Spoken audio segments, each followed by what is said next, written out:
3i Atlas කියලා හඳුන්වන අලුත් ඒ වගේම බොහොම අමුතු වස්තුවක් අපේ සෞරග්‍රහ මණ්ඩලයේ දෙසට අධික වේගෙන් ගමන් කරනවා කියලා හොයාගෙන තියෙනවා. මේක අපේ සෞරග්‍රහ මණ්ඩලයෙන් ආපු දෙයක් නෙමෙයි. මේක අපේ පැත්තට එන අපි දැනට දන්න තුන්වන අන්තර් තාරකා වස්තුව. කලින් ආපු ඔමුමුව වස්තුව වගේ මේ අලුත් අමුත්තත් ගොඩක් ප්‍රශ්න අපිට අරන් එනවා. ඒක ආවේ කොහෙන්ද? ඇයි ඒක අපේ පැත්තට එන්නේ සහ ඇත්තටම මේක මොකද්ද? ප්‍රශ්න ගොඩයි. හැම දේ ගැනම කතා කරමු මෙන්න මේ වීඩියෝ තුලින්.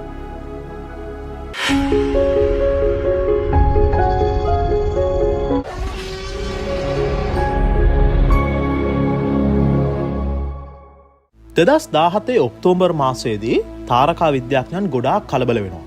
පළවෙනි පාරට එයාලා අපේ සෞරග්‍රහ මණ්ඩලයෙන් එළියේ ඉඳලා ආපු පළවෙනි අභ්‍යවකාශ වස්තුවක් හොයාගන්නවා. මේක අභ්‍යවකාශ විද්‍යාව සඳහා විශාල සන්ධිස්ථානයක්. එයාලා මේක ඔමුව කියලා නම් කරලා තියෙනවා. මේ නමේ තේරුම තමයි හවායි භාෂාවෙන් නායකයා. මුලදී විද්‍යාඥයන් හිතුවා මේක වල්ගතරුවක් කියලා. ඊට පස්සේ ඒක ග්‍රහකයක් විදිහට හඳුනගත්තා. නමුත් අද වෙනකොනුත් ඒක ඇත්තටම මොකක්ද කියලා අපිට හිතා ගන්න බෑ. ඔමුමුවා කියන මෙන්න මේ වස්තුවේ ග්‍රහකයක නැති අමුතු ලක්ෂණ තිබ්බා. මෙතනින් ප්‍රධානම දේ තමයි ඒකේ වේගය. ඒක සාමාන්‍ය ගුරුත්වය තුල ගමන් ගත්ත වෙනත් ග්‍රහකයක් වගේ නෙමෙයි, ඊටාත්ම වේගෙන් තමයි අපේ සූර්යයාගෙන් ඉවතට ගමන් කළේ. සාමාන්‍යයෙන් යම් ග්‍රහ වස්තුවක මතු පිටින් වායුව නැති වෙලා ගියා නම් මේ වගේ දෙයක් වෙන්න පුළුවන්. නමුත් එතකොට ඒ වස්තුව ගමන් කරද්දී දූලි නිර්මාණය වෙනවා. ඒක මේ වස්තුවේ භ්‍රමණයත් වෙනස් කරනවා. ඒත් ප්‍රශ්නේ වුණේ එහෙම කිසිම දෙයක් අපිට දැක ගන්න තිබ්බේ නැහැ. මෙන්න මේ වගේ ප්‍රශ්න නිසාම හාවර්ඩ් විශ්වවිද්‍යාලයේ මහාචාර්යවරයෙක් වෙච්ච ඇවි ලෝබ් වගේ සමහර විද්‍යාඥයන් යෝජනා කරනවා ඒක නිසකවම පිටසක්වල අභ්‍යවකාශ යානයක් වෙන්න පුළුවන් කියලා. ඒක අපේ විශ්වයට විවිධ ගවේෂණ යානා යවනවා වගේ අපිව නිරීක්ෂණය කරන්න හදපු වෙනත් ලෝකයක පිටසක්වල යානාවක් වෙන්න පුළුවන්. කෙසේ වෙතත් අද ගොඩ දෙනෙක් විශ්වාස කරනවා ඔමුමුවා කියන්නේ අදෘශ්‍යමාන හයිඩ්‍රජන් වල්ගයක් සහිත වල්ගතරුවක් කියලා. මේක ඇත්තක් නම් මේ වස්තුවට අසාමාන්‍ය වේගකින් ගමන් කරන්න පුළුවන් වුණු හේතුව මේක වෙන්න පුළුවන්. 2019 අගෝස්තු මාසයේදී 2i බොරිසෝව් නම් තවත් අන්තර් තාරකා වස්තුවක් දැర్శණය වෙන්න ගන්නවා. ඔමුමුවා වගේ නෙමෙයි, බොරිසෝව් සාමාන්‍ය වර්ගතරුවක් වගේම තමයි අපිට පේන්න ගත්තේ. ඒකට සාමාන්‍ය හැඩයක් සහ වල්ගයක් පවා තිබ්බා. නිරීක්ෂණ වලින් අපිට දැක ගන්න ලැබුණා ඒක අපේ සෞරග්‍රහ මණ්ඩලයේ ඕනම වල්ගතරුවකට වඩා ප්‍රාථමිකයි කියලා. ඒ කියන්නේ කාලයත් එක්ක වෙනස් වෙලා තියෙන්නේ බොහොම අඩුවෙන්. ඒ වගේම මේ ගමන එයාගේ විශ්වය තුල කාලේ ඇතුලේ තරුවක් අසලින් ගමන් කරපු පළවෙනි අවස්ථාවක් වුණා. දැන් තාරකා විද්‍යාඥයන් අපේ සෞරග්‍රහ මණ්ඩලයෙන් ඔබට තවත් වස්තුවක් හොයාගෙන තියෙනවා. 3i Atlas.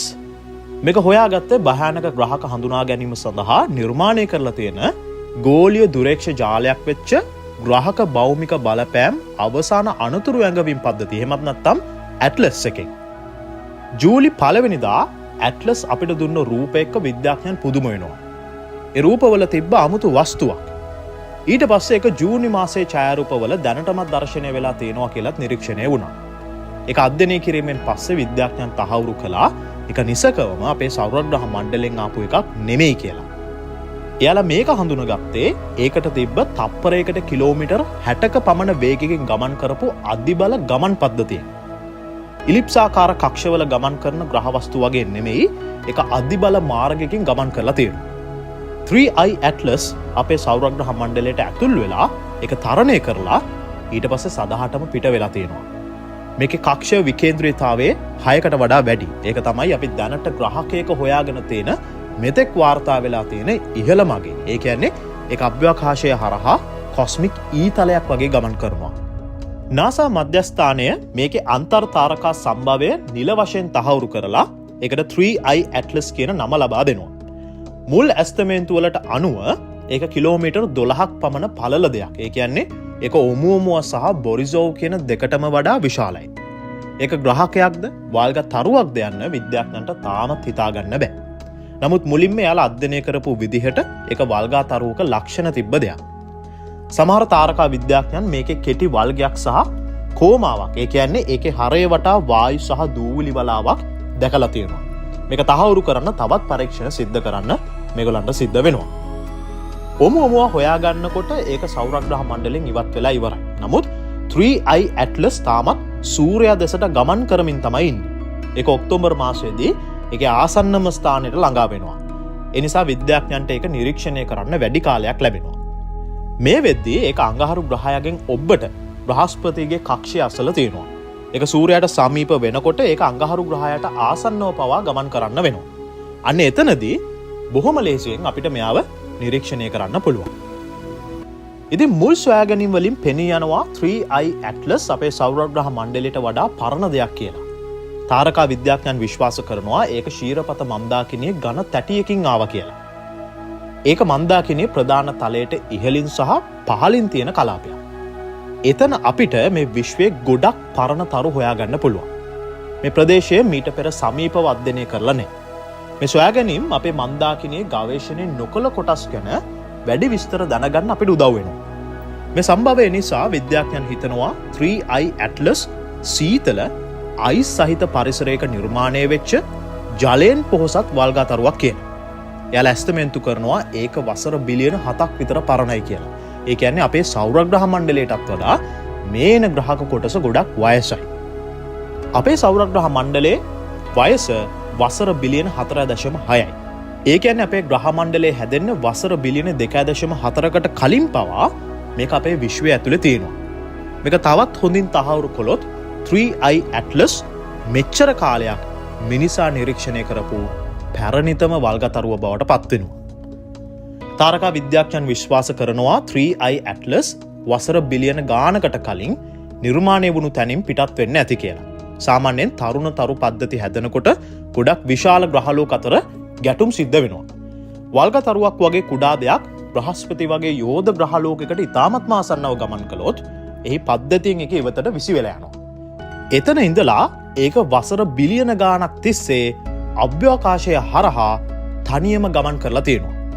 මේ වන විට 3i ඇට්ලස් සූර්යයාගේ ඉඳලා කිලෝමීටර් මිලියන 670ක් පමණ දුරින් පිහිටලා තියෙනවා. ඒක ටික ටික සමීප වෙනකොට සූර්ය විකිරණ ඒක රත් කරනවා. ඒ නිසා අයිස් සහ වායු නිවත් වෙලා යනවා. මේ නිසා තමයි ඒක වටේට සහ ඒක පිටිපස්සෙන් අපි වල්ගයක් වගේ දෙයක් දකින්නේ. නමුත් මේකේ සංයුතිය අධ්‍යයනය කරන්න වගේම ඒක හරියටම මොකක්ද කියලා දැනගන්න නම් අපිට තවත් බොහොම හොඳින් මේක නිරීක්ෂණය කරන්න වෙනවා. ඒ සඳහා දැනටමත් විශාල දුරේක්ෂ අපි භාවිතා කරන්න සැලසුම් කරගෙන ඉන්නවා. එයාලා අමුතුම විස්තර කිහිපයක් සඳහන් කරනවා. මේක ප්‍රතිගාමී කක්ෂය කියන්නේ ග්‍රහලෝකවලට ප්‍රතිවිරුද්ධ දිශාවට තමයි මේක ගමන් කරන්නේ. ඒක අසාමාන්‍ය විදිහට සිකුරු අඟහරු සහ බ්‍රහස්පති ග්‍රහලෝක හරහා ගමන් කරලා තියෙනවා. ඒගොල්ලන්ගේ ගණනය කිරීම වලට අනුව මේ සියල්ලම අහම්බෙන් සිද්ධ වුණු අවස්ථාව 0.0.5කටත් වඩා අඩුයි. කෙසේ වෙතත් පර්යේෂකයන්න් කියන්නේ ඒක පිටසක්වල යානාවක් කියලා නම් හරියටම තහවුරු කරන්න බෑ කියලා. මේ සිද්ධ වෙච්ච දේ චින්තන අත්හදා බැලීමක් වගේ. අනාගතයේදී විද්‍යාඥයන් මේ වගේ අසාමාන්‍ය වස්තුන් විශ්වය ඇතුළේ හැසිරෙන ආකාරය නිරීක්ෂණය කරන්න අලුත් සොයාගැනීම් කරන්න මේක හේතුවක් වෙනවා. ඒ නිසා අපි අලුත් තාක්ෂණයන් හොයාගන්න, ඒ වෙනුවෙන් වැඩ කරන්න දිරිමත් වෙනවා. නිකන් හිතන්න අපි විශ්වයේ සරන්න දියුණු යානා හදනවා වගේ පිටසක්වල ජීවින් ඉන්න පුළුවන් විශ්වයේ සරන්න සහ මේක නිරීක්ෂණය කරන්න අමුතුම ක්‍රම පාවිච්චි කරමු. එයාලා සමහර විට Tamanට අදාළ ප්‍රදේශවලට ගමන් ගන්න වස්තුන් වල Tamanගේ නිරීක්ෂණ පද්ධති සවිකරනවා වෙන්න පුළුවන්. එයාලා ඒ තුලින් වැඩි ශක්තියක් වැය කරන්නේ නැතුව මේ විශ්වය නිරීක්ෂණය කරනවා ඇති. ඒ විදිහට අපේ පැත්තට ආපු අමුත්තු තුන්දෙනාම අපිව බලන්න කවුරු හරි එවපු දේවල් වෙන්නත් පුළුවන්. 3i ඇට්ලස් කියන්නේ අපේ සෞරග්‍රහ මණ්ඩලයෙන් ඔබට ගියපු, ඒක දැකපු පුරාණ සංචාරකයෙක්. එයා මෙච්චර කාලයක් හොයාගෙන තියෙන පැරණිතම වල්ගතරුව වෙන්න පුළුවන්. ඒක අපේ මන්දාකිනියේ මුල් දිනවල ඉඳලා එන ජලයෙන් පොහොසත් වෙච්ච ධාතුවක්. ඒක සූර්යයට ළඟා වෙනකොට විද්‍යාඥයන් ඒකේ රහස් හෙළි කරන්න බලන් ඉන්නවා. ඉතින් බලමු අවුරුදු බිලියන 7ක් විතර පරණ මේ ඉබාගත යන ආගන්තුකයා ඇත්තටම ස්වභාවික වල්ගතරුවක්ද? එහෙමත් නැත්නම් කවුරු හරි අපිව බලන්න අපේ පැත්තට එවපු දෙයක්ද කියලා. ඉතින් මේත් එක්කම අපි අපේ වීඩියෝ එකේ අවසානයට එනවා. වීඩියෝ එක ගැන කියන්නවට අනිවාර්යයෙන්ම අදහසක් ඇති. ඒ හැම දේ ගැනම පහලින් කමෙන්ට් එකක් දාලා කියන්න. වීඩියෝ එක හොඳයි කියලා හිතනවා නම් වීඩියෝ එක ලයික් කරන්න. ඒ වගේම මතක ඇතුව subscribe කරලා බෙල් අයිකන් එකත් ගහන්න. එතකොට මගේ වීඩියෝ බලන මුල්ම පිරිස අතරට ඔයගලන්ට එකතු වෙන්න පුළුවන්. ඉතින් මේ මතක් කිරීමත් එක්ක ආයෙත් ඔයාලා හම්බෙන්න බලාපොරොත්තුෙන් අදට මම ඔයාලගෙන් සමු අරගෙන යනවා. ඔයාලා හැමෝටම සුබම සුබ දවසක්.